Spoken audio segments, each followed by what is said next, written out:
I'm making plays. I'm making hits. I'm making plays. I never miss. Haters gon' hate. Yeah, they gon' hate. But look at the clips. Just look at the clips. At the end of the day, I was made for this shit. Dog, I was made for this shit. Nothing but green grass in my view. Hit him for 50 yards up the middle. All of my rushes are ready to move. Tell your quarterback, head on the swivel. Came all this way, so we hungry as hell. If we ain't winning, we ain't leaving the field. Overtime, now the shit getting real. Double overtime, shoot for the kill. I put it all on my shoulders. Give 100 till it's over. All of this ice in my veins. Tell me, how could there be anyone colder? What is up, Chiefs Kingdom? Welcome to Arrowhead PM, powered by Chiefs Kingdom. I'm your host, Dominic. We got DG, we got Trizzy in the house. We are live streaming on X, we're on Facebook, and we're on YouTube. It's been a week, a very interesting weekend. We got a lot to do. Sorry we missed last week. A lot of stuff got in the way, but we are here to talk all Chiefs football. We're going to talk the Broncos game and what a great win that was, hindsight-wise, and then it's Bills week. It's the team that's better than us week for the probably 8th consecutive week in a row. Yeah. But I wanted to start off by talking about the news that Isaiah Pop Pacheco and Charles Omenihu have been lifted from IR. They're fully practicing, as well as Juju Smith-Schuster practicing today. And man, it's very exciting to see what's going to happen. I think the main thing is that Pop's probably, if he really wants to play, he'll play, but I don't think he's going to play this weekend. Neither will Charles. So I think after the Bills game, Pop and Charles playing against the Panthers, that is a great warm-up to get back into shape and everything. But what are you guys' thoughts on it? Pop and Omenihu being ready to come back into the fold. Man, shout out to everybody that tuned in tonight, man. We appreciate y'all rocking with us, Arrowhead AM PM. Make sure you get a good guys a follow, knowledgeable guys, good guys. But with the addition of those guys back in the rotation, you talk about, just being excited about the team overall. When we come out of St. Joe, we had, Rasheed Rice, who was, emerging on to be a star. We go get a guy like Hollywood Brown who can win down the field. Obviously, the addition of Xavier Worthy, the first round draft pick, you bring the speed element, get cheaper in the receiver room, but also bring more talent in. So, kind of almost Veach just almost magically waved this wand and did his job. And then unfortunately, a part of football are injuries, and we've had to bite that bug this year. And I feel like Charles Omenihu, who got hurt last year, he didn't even get to play in the Super Bowl against his old team, So I know he still has some motivation in his soul. And then you talk about Pop, who was an emerging running back, a 7th round pick out of Rutgers, you know what I'm saying? And just emerging onto this offense, being the young star that he's become, being well known around the league for his angry runs and the way that he plays football. But, shout out to the Chiefs and Andy Reid for, developing this guy, making him into a player. So, we missing those guys on both sides of the ball. Charles Omenihu, a guy who can win one-on-ones. We seen what he did last year when he played in the games, winning plenty of one-on-ones. I think he had like 8 sacks in 7 games or something like that. Something crazy before he got hurt. He had a strip sack the play before he got hurt, to give us the ball back in the AFC Championship game. So these are 2 guys who can contribute to, both sides, and both sides are starting to oil up that machine and starting getting ready for that December, January football. So definitely important for us to get them back, but the Chiefs aren't going to rush them back. So just going to work them in slow. But you talk about the addition of what Pacheco and we seen what Kareem has been able to do basically off the couch. You know what I'm saying? He looks like he's back at home. So, we get to add that flavor along with Pacheco's new flavor that he brought along. We really haven't had much of a running back for real until we got Pacheco, who was really consistent. So it's going to be a hell of a 1-2 punch. And then we already know what Charles Omenihu brings to the table as far as what he can do. So man, it's definitely encouraging for us, especially for late in the season, to get healthy. So hopefully we can continue that trend. We still missing one more guy that I want to see out there. Yeah, my bad. My bad, man. Yeah, man. Getting those guys back right now, especially at this point in the year, is really pivotal. Especially for the way this season has kind of been trending. Although we've been really appreciative of what Kareem Hunt has been able to kind of step in and do in midseason, with Pop going down, but getting Pacheco back, being able to kind of have the a back there that could have a little bit explosion, bring a little bit difference to this offense. Is going to help out a lot. Hopefully, he comes back fully healthy, ready to play, and I expect that he will. But it just gives you that 1-2 punch that you kind of like, kind of two different playing styles, but at the same time, two guys that can do some of the similar things as well too. And then having Papa as well be back in this offense, and knowing assignments, knowing pass protections and things of that nature really helps. Absolutely. Having a guy Absolutely. like that, and then, adding Charles and to a defensive line group this year that I think has kind of underperformed a little bit as Yeah, far I as would sacks say. production up until this I point. would. I still I'd say agree that with they're that. playing very well in the run game, stopping the run. So they've been doing a great job of that. But would love to see uh, an uptick in in getting to the quarterback at this point in time, and that's something I think that he can really help out with, especially off the edge. The edge has been kind of a little lackluster. Had to allocate putting Chris Jones out there a little bit more than he probably would like to. So, Mhm. bro, bringing a mini who back allows them to kind of, switch Chris and have him kind of wreak havoc on that inside again or whatever. So getting those guys back in the middle of the season is great. Especially, you never have too many fresh legs out there or whatever. These guys are coming No, in, and they're gonna be super motivated, ready to play. So I expect them to come out and just be ready, man, to get after it. And really help this team. With the final push, getting to January and hopefully playing in February.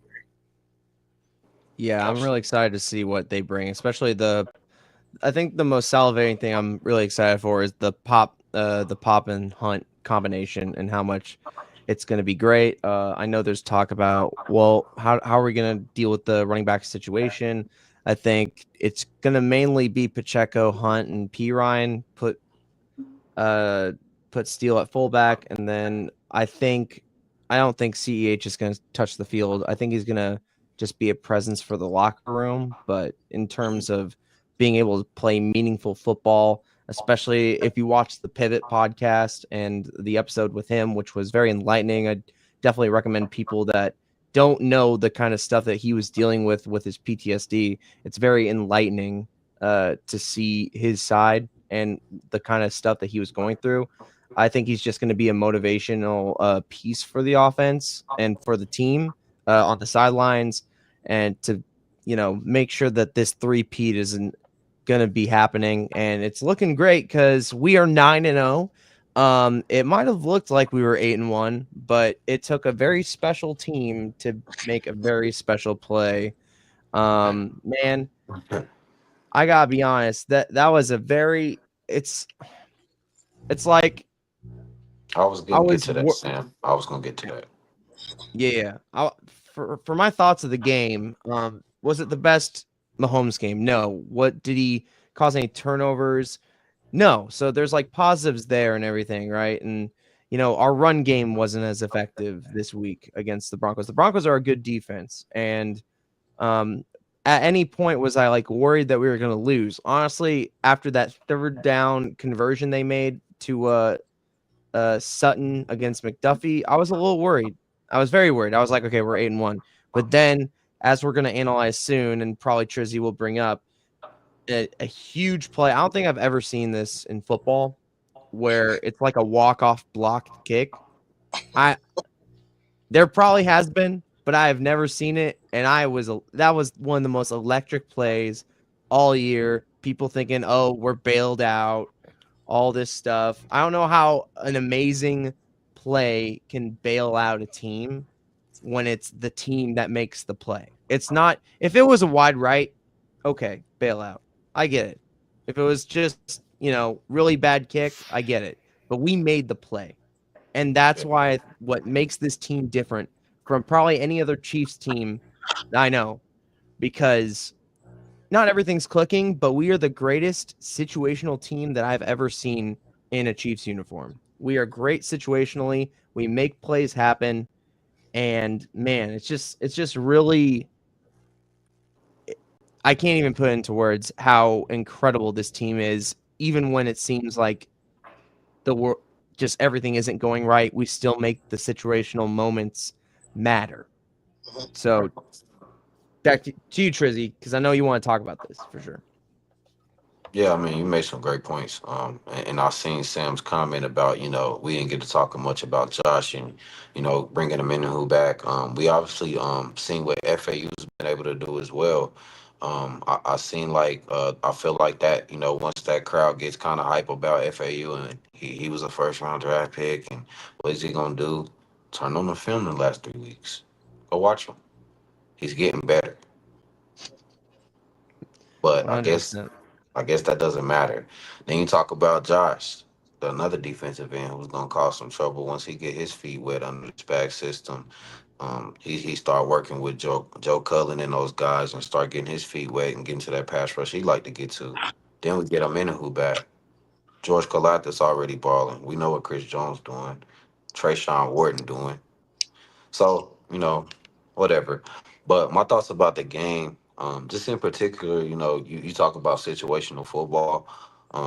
And I really think that the first thing I noticed was that we struggle when our big three struggle. Tony, Creed, and Trey. When they struggle, we struggle offensively. It's hard for us to pick up stuff. I think that Andy did a good job with trying to get the ball down the field. The problem was that once you used to running the whole game and Wanye gets hurt, now your offense is off rhythm. Now you just have to find plays and make plays. And I feel like we did a good job of that in the second half, but it was really um, that that that miss to Kelsey that put the game in jeopardy. If we get that touchdown, the game don't come down to a field goal. Know what I'm saying? So It's I feel over. like, yeah, we're good at situational football, but that's another situation where, the stuff that we'll probably improve, not probably, we will improve on. But I felt like, a lot of stuff was just left on the field on Sunday. And when you leave stuff on the field, you leave teams that was playing well. Bo Nix was playing well. I've never seen a rookie play that well against us. I have to recall like a game where like he was just pinpoint, you know what I'm saying? So I really thought the defense been lackluster the last couple of weeks. We haven't been able to make the same plays that we made. I felt like Spags did a good job with understanding that we couldn't really cover the guys inside. They were bigger than us. McDuffie was getting beat a few times. He got beat on the touchdown. So I feel like he did a good job of trying to send the heat and mix it up for Bo Nix. But Bo Nix played well under pressure. Had a hell of a game. But again, you just talk about, I know we'll break the field goal block down later on, but you just talk about situational football. There's positives and negatives to it. And we've seen the negative of not getting that touchdown and, having to have the defense come back on the field and, hold our breath for that last moment. But then there's also the situation where you have a moment to make a play. And I've seen special teams make plays on whether it's a punt return, whether it's a kick return, whether, it's a you get a barely get a block on a punt and it's a shank punt or we seen a field goal block for the first time. I mean, these guys just find ways to make plays. So a hell of a shout out to Tub and that coaching staff for going over the details. And you'll see it, when we break it down. But just shout out to the coaches for being always in the moment, understanding what's going on in the moment, who the opponent is, what's trying to happen, who you can attack when you need it. I think we have the best coaching staff when it comes to that point. So that was my takeaway from the game. But we definitely have to start cleaning up some stuff, which we will. Yeah. My thoughts about Sundays. It's one of them times where I think you know, um, when you kind of in the league, you run into one of those teams that just match up with you well. They might not have all the horses and the big name stars and things of that nature, but they got the guys that can kind of give you some fits at points in times and frustrate you a little bit. Um, Absolutely. I just think offensively, it's just one of those matchups, man. In my opinion, the Broncos got the best corner in the league in Patrick Surtain Jr. And Good dog. he's a nightmare to face. Then you combine that with the way that defensive line is kind of playing. I feel like they're very underrated at this Yeah, point. they Not a very lot of known guys on that side, but Nick They Benito got and 4 sacks on us. yeah, Nick Benito and Jonathan Cooper, uh, Allen, the defensive tackle. Those guys were, they played extremely well on Sunday, and I feel like they executed their game plan extremely well. They were prepared, and you could clearly see it out there. It was really affecting our line. Just having a little bit of trouble with it, but it's one of those things where it's a division game. You expect the Broncos to know you. You play them twice a year, Yeah, so if anybody else is gonna know you, why not them at this point in the season? Defensively, I feel like we really held our own. You know, one big explosive play to Cortland Sutton. It just happens in this league. You're not going to be perfect or anything, but still to hold them to 14 points, I feel like we got off the field when we needed to. At points in yeah. times, Spags dialed up. Great timely blitzes when we needed It them. was Or he was ever superb in create the second separation. half. He was Yeah. superb in the second half.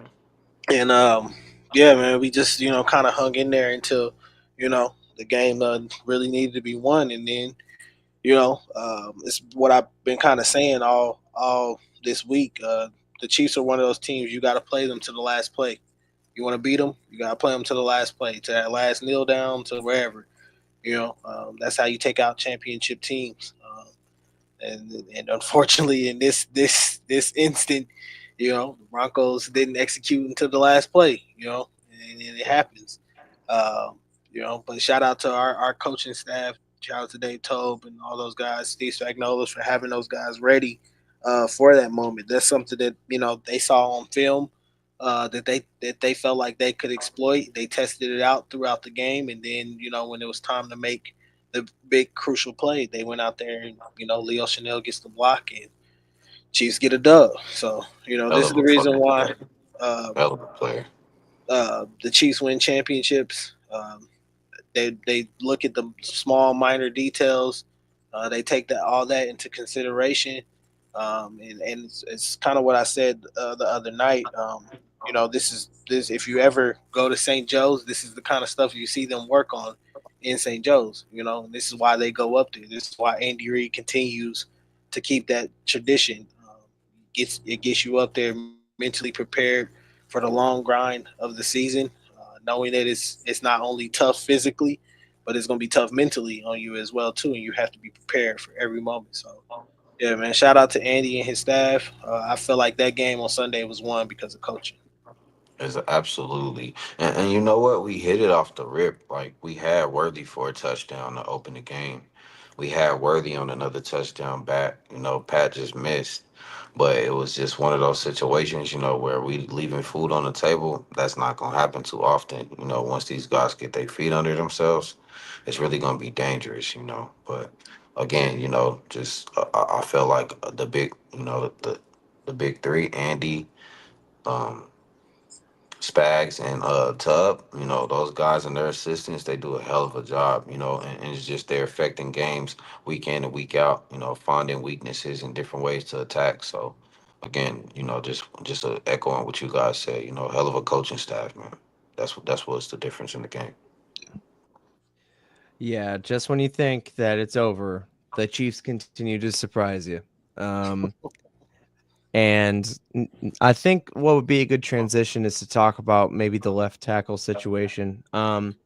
So Wanya Morris gets hurt, Kingsley gets in, struggles immediately a little bit.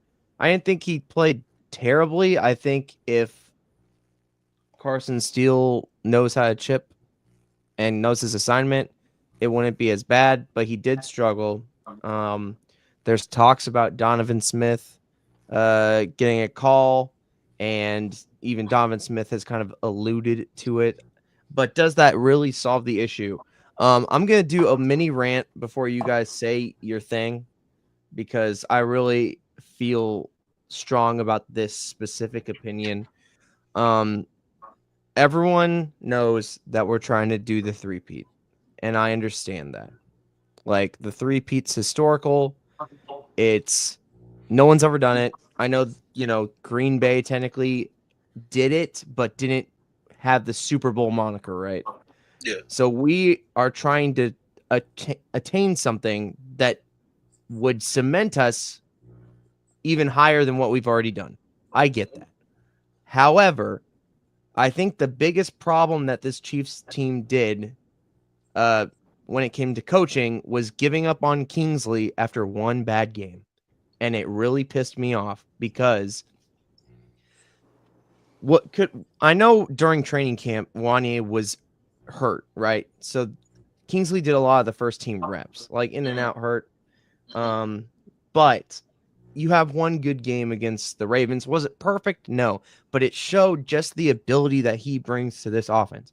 Next week, who does he face? He faces currently the league leader in sacks, Trey Hendrickson, a rookie versus an all-pro edge rusher. And you guys panic and put in Wanye. You bench him and put him in.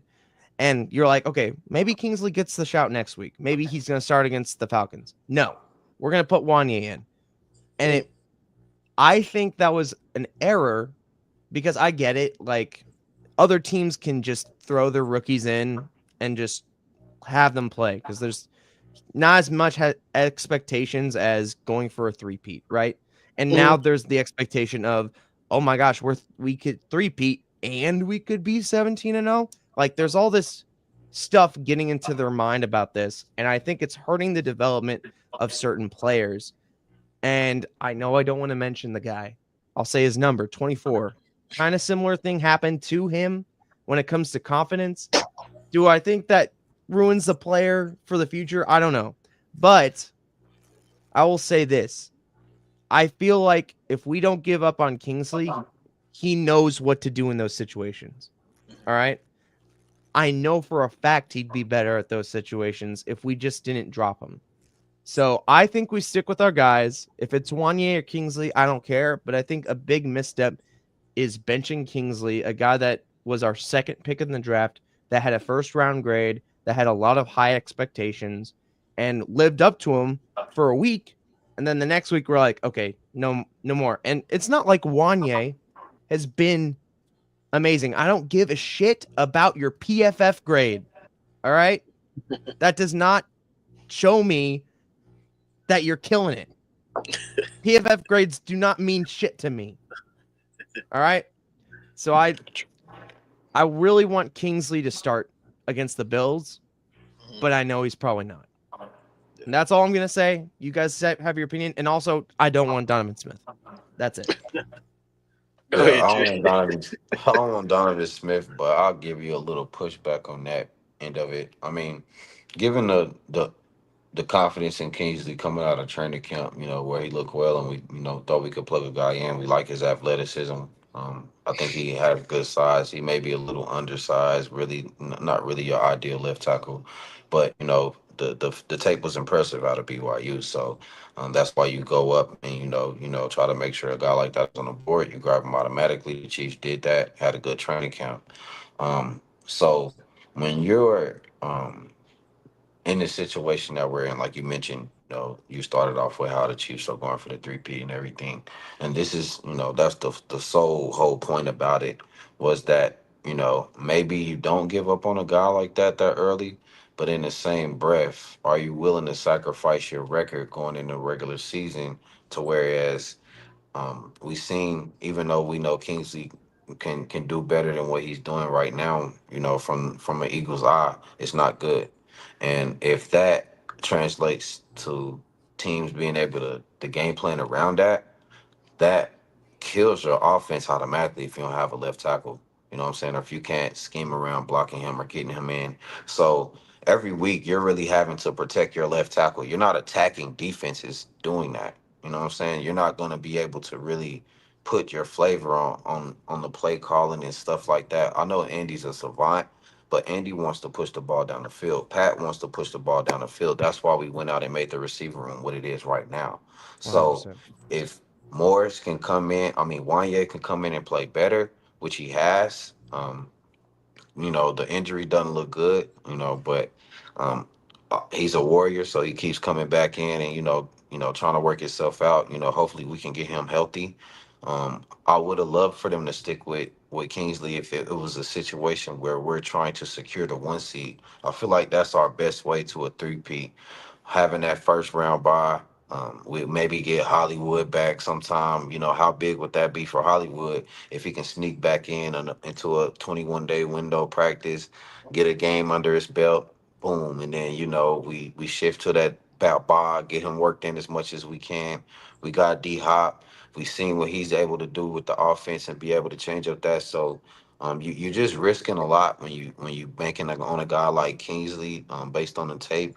I don't disagree with what you're saying, but for the moment, I feel like you need to have that position somewhat solid so you can go out and attack these defenses. Maybe not exactly how you would want to, but at least you giving Pat a chance to push the ball down the field. And that's why you go out and get a guy like Worthy and match him up with Rice and Kelsey. And then you bring Juju back, unfortunately with the injury. So stuff can still be done. Don't get me wrong, but I mean, I feel like for the moment and where we are, we definitely got to have solid play there. Yeah, I agree. I think right now it may be one of those things where it may be a little bit too late to kind of go back to Kingsley and putting him out there, Yeah, especially after you've given him so many games off.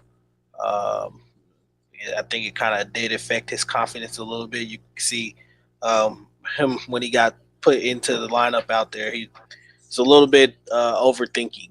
Um, you know, trying to think about mechanics, but also playbook, where we supposed to be, how we supposed to line up, things of that nature. So that's a lot to kind of throw on a guy that I mean, he's still a kid, man. Like, this is a 21-year-old kid out there trying to learn on the fly on a 9-0 dynasty championship team. yeah, So son. that's a lot of pressure to put him under at this point in his career. And I 100%. do think that early on he was able to handle it, but I do think that the Chiefs benching him kind of may have messed with his confidence somewhat as well too.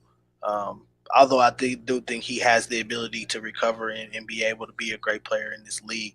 Um, I do. the Donovan Smith thing, I'm not opposed to it, um, If but Morris is injured, then yeah, I'm not opposed to it. if it's for depth purposes, I feel like it's a yes at this point. I'd rather have a guy in there that's a veteran that knows what he's doing and has been in this league and has experience. But as far as the play, I don't expect it to be really any that much better than it already is right Right. now. Yeah, Mhm. I think all three guys are going to kind of give you the same thing. The only difference with Kingsley is that I think the game is a little bit too fast for him at this point in his career. So I think it is one of those things where you're probably gonna have to take the year to develop him, get him ready for next year, and then I think he probably takes off next year. His athleticism pops off the charts. I think he provides a tackle play that they haven't had in a while. But I do think it's a thing where you're gonna have to wait through the offseason, give him a full offseason with Andy Heck and Andy Reid, allow him to work and get fully immersed into the playbook before we start seeing him really shine out there. So yeah, absolutely. I think at this point they have to kind of stick with Wanye Morris. He Yeah. knows the playbook. He's got the experience of being here last year. Um, it's not gonna look great, but I don't need at this point. I don't really need Wanye to be great. I just need him to be serviceable at this point. So if he can continue to keep that up as well as stay healthy, then I think he's your left tackle for this year. Yeah, That's fair. I guess when it comes to like the record aspect of it, and I agree with you, Trizzy, on that aspect. I guess with hindsight, it's like, well, if we went say 7-2, it wouldn't have been that bad. But I do understand like there's no guarantees in this league for wins, especially based off last week in the facts. game. But so I get it from that perspective. I just think it might have been a little premature, but you know, and Just and if we bring it just really depends on if Wanier's hurt. If Wanier starts, I'm not gonna like be pissed off, right? I'm not gonna be disappointed. I feel for the guy because I felt like his leash was so short that like you kind of wish like I feel like Andy doesn't give leashes that short to offensive linemen that much, but I could be completely wrong about that. But let's talk about the Broncos game and the 16-14 win. Trizzy, you wanted to go over the strategy of how that field goal block happened. I have each field goal attempt and extra point for you to break down. I'll get it started. Yeah, attention to detail is important, ladies and gentlemen. And that's exactly what Dave Tope did. This is coming from a black educator right here. It's a black Yeah, educator. attention to detail. So it was a clip on ESPN of Dan Orlovsky breaking it down, but it was something that I noticed when he was watching the All 22 as well. So I think this is the first one. Um, this is an extra point attempt. So you see him lined up right there. I don't know if you can pause it right there. So you see that is Yeah. squared up right there on that line. If you can get over that guard, just watch that guard right there. Where he's circling that arrow. You can press play, move it slow if you can for him. Again, like this was shown continuously on film. I think everybody who's in Chiefs, football Twitter have been seeing clips of this happening continuously in games where this guard is falling down on extra point attempts, on field goal attempts, all this. So they almost get there that first time. They do a good job of trying to shoot that gap. It doesn't really look like much right there. So he probably hitting up coach like, hey coach, I think we might get something there. This guy's falling down. We can push a little harder. We get a little better push. So they come back. This is on a field goal try, and again attacking the same guy, you're gonna see the same things. Circling the same parts. They're coming, they stacking them, and Oh, then you see, this is the end of the half field goal, by the way. yeah, this is the end of the half. This is for that 60 yarder that they tried. Same guy's gonna fall down again. Boom, attack him. See him almost get there. Shout out to McCall. Trying to creep. I thought he was about to take that to the crib, man. He had me excited. I thought he was about to do some Auburn versus Alabama stuff, bro. I was literally like, I'm go, like, go, go. This fool ran 30 yards. He ran to the He 30, was then he ran all making the way to magic the 20. I'm happen, like, man. this dude, man. Cut up the field, man. all right. Go, like, he had a lane. Watch this. Where's the Yeah, when vision he at? comes Oh, back, I think he yeah. does have a lane. I think he Huh. missed it. Here it go right here. Boom, right there. Go. Yeah, yeah, He should have been in front of him. He should have been running up yeah, that field, up that yeah. sideline. Boom. I'm like, come on, Cole. You Think gotta he turn the he jets he went on, he man. went too wide, in my opinion. He Yeah, should he have should kind have of been cut like back. right, Yeah. but he should have been following that. Boom. He should have been having that guy chase. Man, he would have cribbed that, bro. I was too hyped, but my bad. Go to the next one. But you see the same guard fall on the same play, and then finally, no, This this is is not another this. one. No, this is another extra point attempt. Same thing. Guard falls down. You see him barely almost get there. That's Leo. He got his right hand up. You can see it almost go back a little bit. You can see him get his right hand up. They got George standing up over him, then they got Leo coming down. So he's gonna give him a nudge, and then Leo gonna use his strength. Boom, fall over, almost there. And then again, so they're noticing this on film, so they like, hey, let's give it another shot. And the fact that Dave Tobe is noticing this stuff on film and attack that guy, the same guy that's been doing this week in and week out. Again, it's just a attention to detail. Coaching staff just being on point. People are talking about we got lucky. Leaving that game and leaving, watching that live, is breathtaking. It literally took my breath away. I couldn't believe it. Like I was shocked. But again, game winning play. You almost get in there. You get it home. Let's go get it this time. Leo laid his Bam. body out literally and just blocked that, man. Just a hell of a play. And then the Chiefs continuing to knock at the door and finally making it happen, man, for the game. I mean, it don't get much better than that. If you're a Chiefs fan and probably leaving that stadium thinking that the game was over, and then you hear the crowd roar like that, I know they was probably pissed walking out of that stadium. But man, hell of a job by Dave Tubb and that coaching staff for noticing this on film for their guys, seeing it and trying to punch in and punch the door, continuously not giving up, and then finally for the game, coming through the door and actually getting it done and making that play. It don't really get much better than that, man. So shout out to the Chiefs, attention to detail. Shout out to Leo Chanel. That's a hell of a fucking play, man. He's a hell of a player, having a hell of a year. That guy's gonna be good to watch for in a Chiefs uniform, man. So a special play, man. Good teams find ways to win, and we seen it on display on Sunday, man. Shout out to the coaching staff again. For being able to put that, into fruition, and then the guys going out executing and making plays. Yeah, yeah. That it's like I said, man. They won this game because of what they do on Monday, what they do on Tuesday, Wednesday, Thursday, Friday in preparation. Um, Obviously, that that had the way that the Broncos line up on those field goals and extra points have been on tape for a couple weeks now. I think it was something that Tobe and them had kind of been keeping their eye on and watching out for or whatever. And that's not the first time that guard uh, kind of has uses. I don't know why he does that.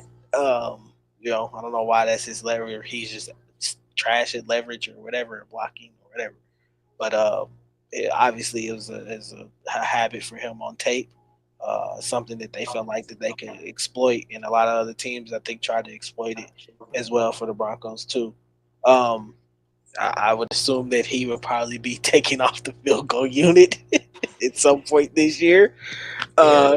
Because yeah, you couldn't be on my field goal unit, keep doing that. But yeah, like I said, man, it's what they do in the days prepping. A lot of people, I know, a lot of fans, fans like me, but I appreciate this. But a lot of fans may not appreciate it as much as I do. But these coaches are in the office the next day following the game, studying for the next opponent. I don't think the coaches get enough love sometimes, Yeah, especially man. from the fan perspective of what Yeah. they do week in and week out to get this team prepared and ready to play. So that play right there comes from hours and hours of film study, uh, watching your opponent, knowing their tendencies and what they're capable of. And it got exploited on Sunday. And I feel like Absolutely. Leo and Tobe and them kind of tested it out early on in the game, see where their heads was at, and then when it was time to go make a play, boom, that's what happens on the last play.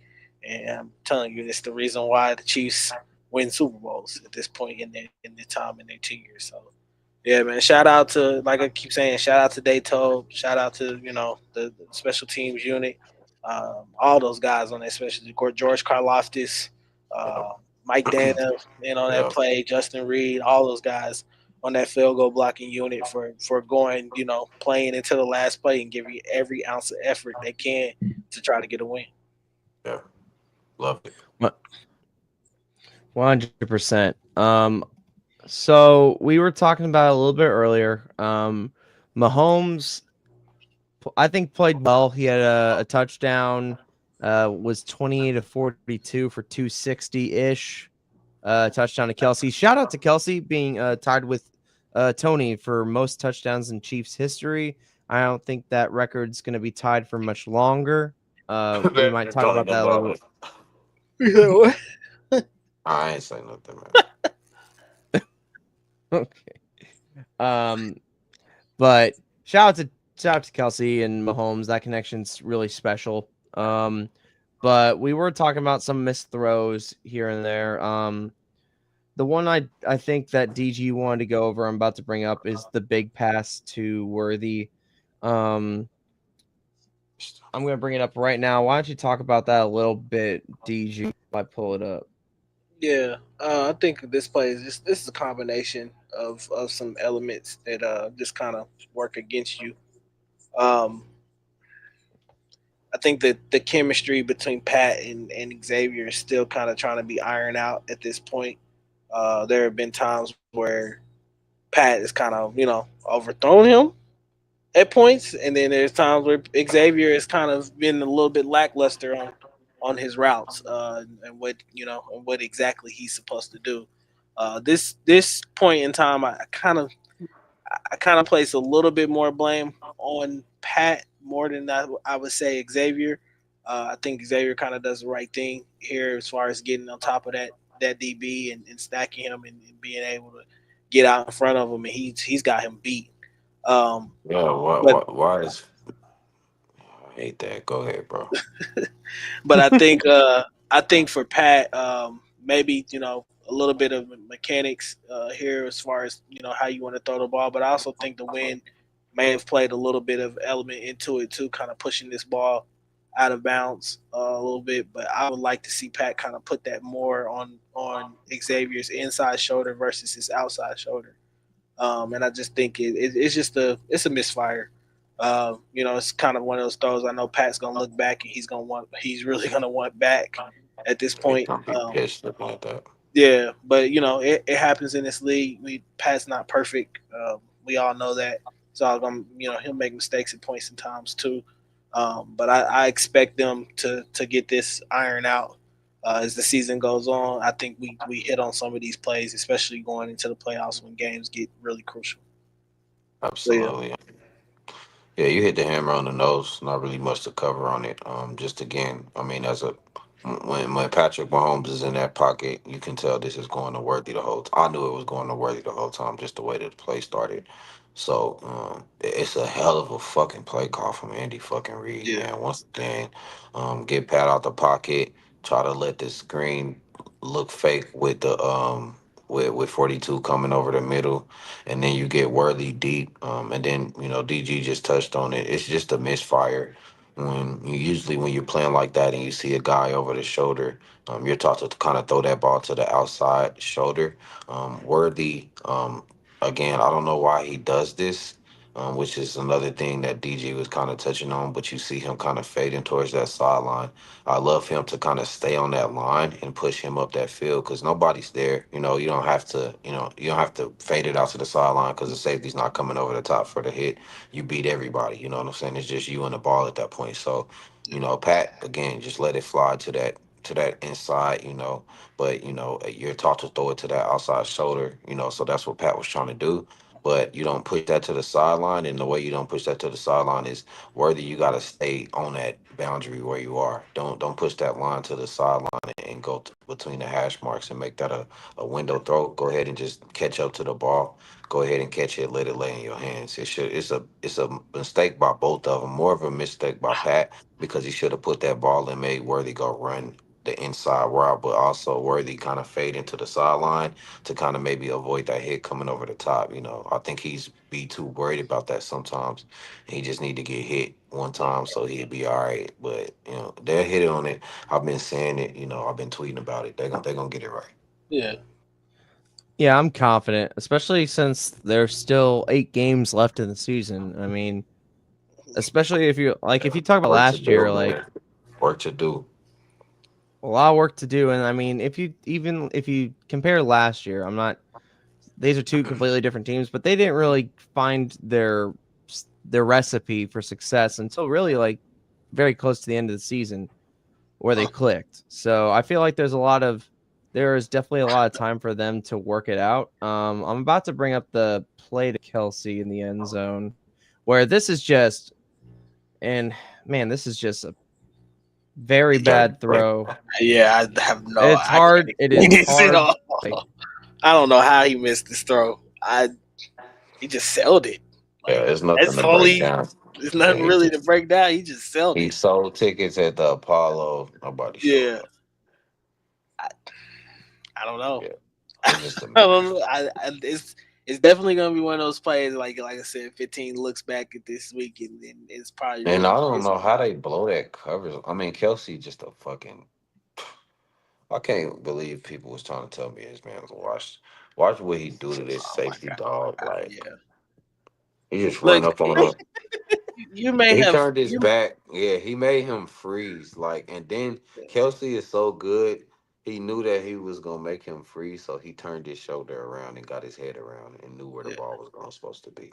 Kelsey is a Listen, fucking savant at this shit. you may lose a step. You may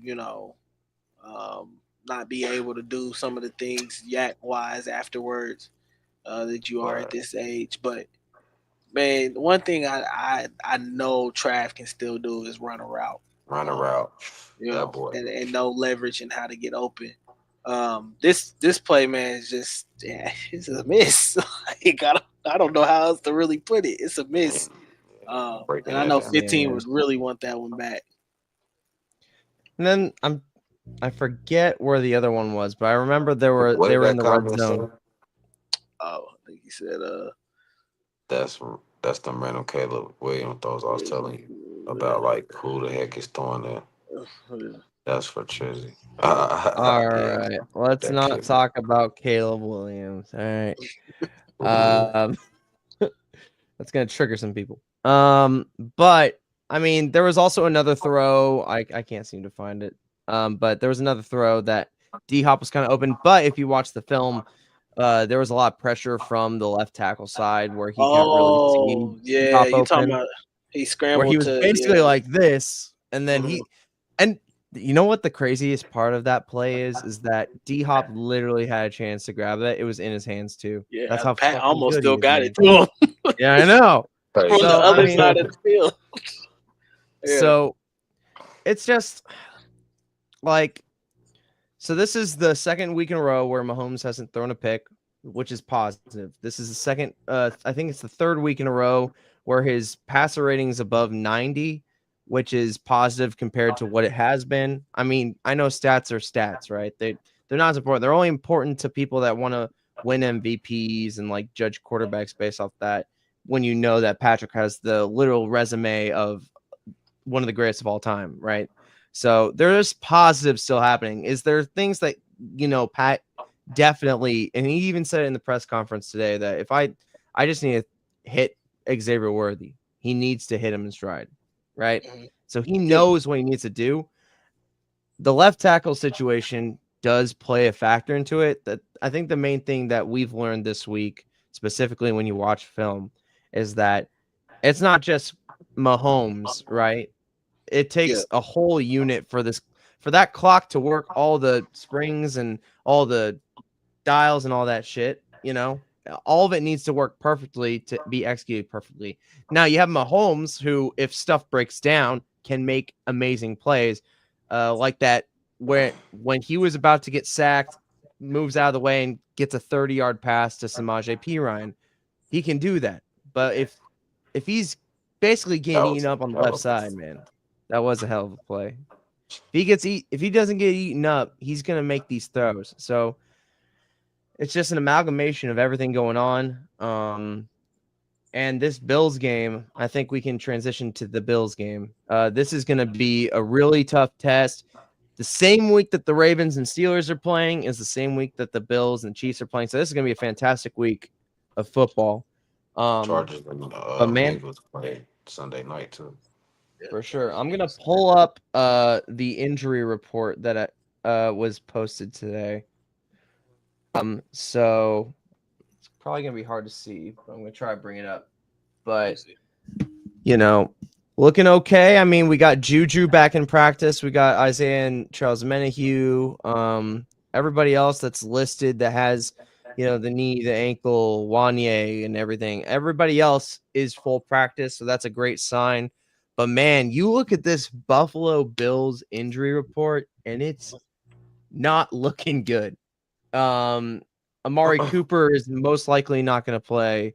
Keon Coleman likely to be out. I mean, Dalton Kincaid looking to be out too. It's literally going to be Dawson Knox, Khalil Shakir, and Curtis Samuel with Josh Allen running the ship against a Chiefs team that's looking to get healthier. I don't know if Juju ends up playing this weekend, but if he does, that only helps the Chiefs. Right now, the spread is -2.5 in Orchard Park, which I think kind of makes sense. It's at home. I know Vegas loves the Bills, so that's gonna happen. But what you guys are thinking initially? I know it's only Wednesday. There's still a lot to digest and really marinate with this game specifically. But what do you think are going to be the keys to the game for Sunday? Um, long as we win on both sides of the ball on the trenches side, I know they got a good offensive line. We got a good defensive line. Um, Again, we got a good O line. They got a good D line. Both sides have pretty good front sevens. So, I mean fronts as far as when it comes to the line. So, I feel like whoever wins that battle, will be in good shape. But I'll bring this point up, and I kind of talked about all these games, where all these guys are, kind of measuring sticks to see if they can compete against Patrick Mahomes. Josh Allen's a hell of a player. Lamar Jackson, hell of a player. Joe Burrow, hell of a player. C.J. Stroud's emerging quarterback. Jordan Love, all these guys, in the midst of the world. But continuously, one thing I've seen 15 do is just win regardless. No defense, top 5 defense, top 20, top 30. He's been put in every type of position and situation and found ways to make plays when his team needed. This Bills team is not the same as these Bills teams that we've competed against in the past. Not to say that there won't be a competitive game, but I do feel like we kind of have a bit of an edge when it comes to having our units together, having an offensive line that stick together, a D line that's been sticking together. But besides a few guys, we've been able to keep Spags and Andy, and these guys have created a system that's been able to work. And I know these games have been tough and close, and I don't expect us to blow Buffalo out. But I do think that you will start to see, a page turn in a chapter. I don't think this is the year, where you will see the defeats in the regular season, and then, we go to the playoffs and they find some way to beat us. I think the Chiefs have the beat on it. They got the oil, they got the machine, they got the potion. They're just waiting to put it into play. So I think you go out here and you find a way to put them to sleep, and then you find a way to light the candle, because if we pack Buffalo up, we can start lighting that first seed candle. As long as we take care of business on the back end, we walk into that Christmas game, what, 15-0, I'm hoping. And I don't want to see Patrick Mahomes against the Steelers. I want to see Carson Wentz. But, the NFL obviously won't script it like that. But I just don't think that, this is the same Bills team what we facing. I know it's Josh Allen, but I'm just not convinced right now. Yeah. I think the biggest thing this game kind of comes down to is how disciplined can the Chiefs' defensive line really be, especially in this kind of matchup. Josh Allen presents so many challenges as far as what he can do, especially with his legs, extending plays, and then also being effective in the run game for them as well. With the kind of quarterback design runs that they do, I think he can tend to be wear down a defense and really tire them out. But I think the main thing is just for them to keep him in the pocket, and hopefully, with some of their guys being down, force them into some mistakes of him trying to, force them into some passing windows and things of that nature. So I think the main thing is, keeping your contain on him, making him beat you with his arm, which, we've seen Josh Allen, he still can be able to do that as well too. He's got tremendous arm talent as well, but uh, Absolutely. making them drive the length of the field. And then as well on the offensive side of the ball, I think the run game for us has to be very effective, keeping Josh Allen off the field, controlling time of possession, and then being able to hit on some of those explosive plays down the field to Xavier this week. I think it's a really good matchup as far as our receivers against their secondary. They don't really, to me, in my opinion, they don't really have anything in that safety room that really scares me or would alarm me or anything like that. So I think that there can be some plays down the field that can be made if you can hit on them. But yeah, I think that's really the main thing, man. Controlling the clock, hitting on your explosive plays when you need to, and then keeping your defensive contained on that defensive line. always the Chiefs is gonna win this game, man. It's gonna come down to the trenches. Absolutely. 100%. So when it comes to like analyzing the Bills, so they've had 10 games compared to the Chiefs 9. I When it comes to their defense, they have a decent pass defense. The run defense is a little bit to be desired. They're kind of middle of the pack, so I feel it's going to be easy for us to allow Kareem Hunt to cook, really get a rhythm, and really establish good offensive chemistry, so that Mahomes can get like the D Hops, the Kelseys, and hopefully, dear God, to Xavier Worthy at least on one big play. We just need to see one. That's all that's all we want to see. Just maybe one They or don't two. want it to. And especially with if Juju's added into this lineup for the wide receivers, that's only going to help guys like D Hop and Kelsey, and especially Xavier Willie Cook. Also, like the help of Noah Gray, who's been having a great season. Thank God we signed him the day of opening day. He's been killing it for us. I feel like I know this might be the chance. This might be the one time where it could be ugly for the Bills, but I'm not going to predict that, right? I think with the injuries, it's going to take them a bit to really get going, especially if you have to rely on like a Curtis Samuel and an aging Dawson Knox. And even though I do like Shakir, I don't think he's really wide receiver one material. It's going to be relying on guys like James Cook, like Ray Davis, and on Josh Allen and his legs to really be effective. And the only time we've really let a quarterback run all over us was Lamar Jackson. And I'm more fearful of Josh Allen when he runs than Lamar when he runs. And that's no disrespect to Lamar. It's just different running styles and different kind of a threat as a runner that Josh Allen poses. I think it's still going to be close. It's still in Orchard Park. It's still going to be in a raucous place. It's going to just be really interesting to see how our two tackles face guys like Von Miller and Greg Rousseau. I don't know if Von Miller is he still suspended, or No, is he he's even playing. suspended? Okay, he's playing. So that's going to be a very interesting matchup, because when it comes to like facing great edge rushers, even if it's Wanye or Kingsley, it's not been looking that great. So it's going to be interesting to see how Andy and Matt Nagy approach being able to protect weaknesses on the offensive line. Hopefully we can see more Samaje and Kareem Hunt with those added protections, because Kareem, I thought, with Kareem last week, he didn't rush well, but he was perfect when it came to pass protection and pass catching. I think that's going to be another factor. And I think that's something we've been missing from Kareem Hunt ever since he came back with the Chiefs. It hasn't really been as much of a factor, but last week it's like, man, he's still hard to tackle. He'll be great for this type of game. It's just going to be interesting to see. I think this Bills team could be got. I think it could be a blowout, but the way that this season's been going, it's hard to even predict a blowout with. It's just hard. So What's your thing say? still not going to do it. Still not going to do it. But obviously we have respect for Josh Allen. We have respect for the Bills because they always play us tough, and it is going to be the nationally televised game, so it's going to be a big game in Orchard Park. So I'm excited for Bills fans to be able to witness that.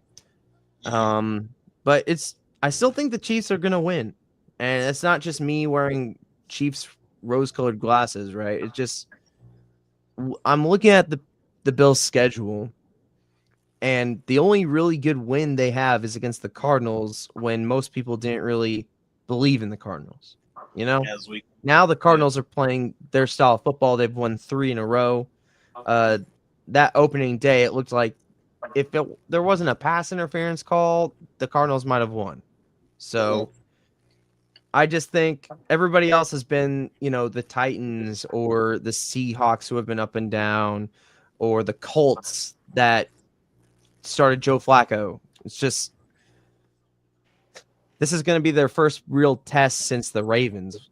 And when they face good teams, they don't play well against good teams. So, but the Chiefs going to be the Chiefs, give us a show. That's what's going to happen. Yeah. But I don't know what y'all think about that. No, But I think it's gonna be like you said. The environment is always gonna be raucous. It's gonna be one of those things that playoff atmosphere. 325 game on the East Coast, so it's gonna be fun, man. This is the moments that you live for. These are the kind of games that you live for to play in. It's always great to watch two great quarterbacks in this league. Or I feel like are two best quarterbacks in this league at this point in time, going at it, and both of them playing, great ball at this point. You know, so Josh Allen's obviously playing at an MVP type level. He's been Superman for that team. They go as he goes, and then to watch 15 go out there and up his level of play when these games get intense and get pressure packed and seeing what he can be able to do. Really, really, it's exciting to see. Long day, bro. Long day. I'm ready to see it on Sunday, man. Like I said, the Chiefs' main thing for them is to be disciplined, keep their contain, do what they've been kind of doing, especially on the defensive side of the ball, being able to tackle in open space, and not having a lot of missed tackles. Because if you miss this guy in open space, he'll make you pay. So it's gonna be a great fun matchup. I always love playing against the Bills. They got a great fan base up there, and on Twitter as well too. Got a lot of respect for those guys over there. So it's gonna be fun, man. Yeah, absolutely. Touched on everything basically. I got us winning. I think we can win in the trenches. I think we had a bad game last week from the O line. Creed trade and Thuney would definitely be looking to bounce back. That'll give Taylor, who's been playing well without the penalties, he's been playing well. We just got to get the other side taken care of. As far as like game planning, like again, you're going against an alien and Josh Allen, a guy that can do pretty much anything he wants. So just being a disciplined defense, make sure we're shooting the gaps. I don't want to see us take time and try to let him get settled in. I want to see the pressure right away. Make him make quick decisions. Make him think fast. Make him think a throw there that's not. Make him do some things earlier on. I think that'll give us an advantage than rather than try to pull that trigger late. We've seen what happens when you start dialing it up and then you go back into a regular defense. You start giving a guy a rhythm. So I think we'll be able to, as long as we stay disciplined and the coaching staff stays doing what they've been doing through these 9 weeks, and continuing to just have an answer for these guys and knowing how to attack who. I think we'll come out on top, but it's definitely going to be a tough game. We on the road in Orchard Park. Again, like DG said, a great fan base. A great football environment. So it's going to be a fun one. I think if I were to do a score prediction, my heart says 31-21, but I'm gonna go with 27-23 because it's just gonna be close. I just know it's gonna be close, regardless of how I feel about both teams. It's gonna be close. Man, I'll say 26-21 Chiefs. Yeah, I go 20-23 Chiefs. all right. And now we're gonna look forward to. We're gonna just quickly go into the week of football. Pull up the schedule. Also, Corey predicts 27-21 Chiefs. Shout out to Corey. If I can find the schedule, man. But like I said earlier, there's a lot of great games this weekend. And tomorrow, like right here, the Commanders and Eagles. It's gonna be a great game. I'm gonna be interested to see how the Commanders play after that last game, especially against a great Eagles team. You also got Ravens versus the Steelers, which is going to be one of the games of the week. That's the 1 o'clock game. I think you Yeah, passed it already. I probably did, but a lot of great matchups. Man, my internet is going slow. Well, there's this. This will work. So like you got Bears, Packers, which regardless of how people have been feeling about the Bears recently, it's still a great rivalry. Sneaky Patriots and the Rams, sneaky Patriots. And then Seattle and 49ers, that's going to be a great game. Denver and Atlanta is going to be a great game. Like Trissy mentioned earlier, Bengals and Chargers is going to be really fascinating to watch, That's gonna especially have since playoff implications. Yeah. for sure. That's a big game right there. And then Battle of Texas, which doesn't even matter anymore, unfortunately for the Cowboys. But honestly, I want Trey Lance to start that game personally, but that's just me. Might get a shot to. Um, yeah, I think so. How many yards did Cooper Rush have? Like 45? He didn't really It- play all that well. I think they ended up getting blown out and putting Trey Lance in anyway. And yeah, a So lot of intriguing games this week, man. Yeah, missed a lot of good games this week. Looking forward to Steelers and Ravens. I'm glad we play at 3:25, so I get to watch some of the little bit of the early games. Yeah, It's kind of hard when we play at noon and trying to dude, keep noon track is of everybody so else. weird nowadays. Yeah, Noon is so weird. yeah, definitely excited to see some of these games. Tomorrow Commanders and Eagles. yeah, Yep. Yeah, watching that tomorrow is gonna be fun. Seeing Jaden Daniels versus Jalen Hurts, two really good teams. Commanders team that's on the rise, Eagles team that could potentially be a Super Bowl bound team as well too on that NFC side. Yeah, a lot of good matches. The one I'm really looking forward to though, I ain't gonna lie, I'm ready for Bengals and Chargers on Sunday night. That's gonna be a fun game, especially with everything that's on the line for that game, especially everything that's on the line for the Bengals at this point.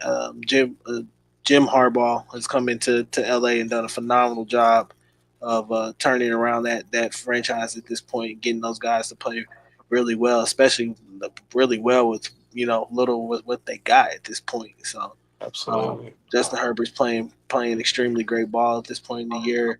And then the Bengals basically fighting for their playoff lives at this point.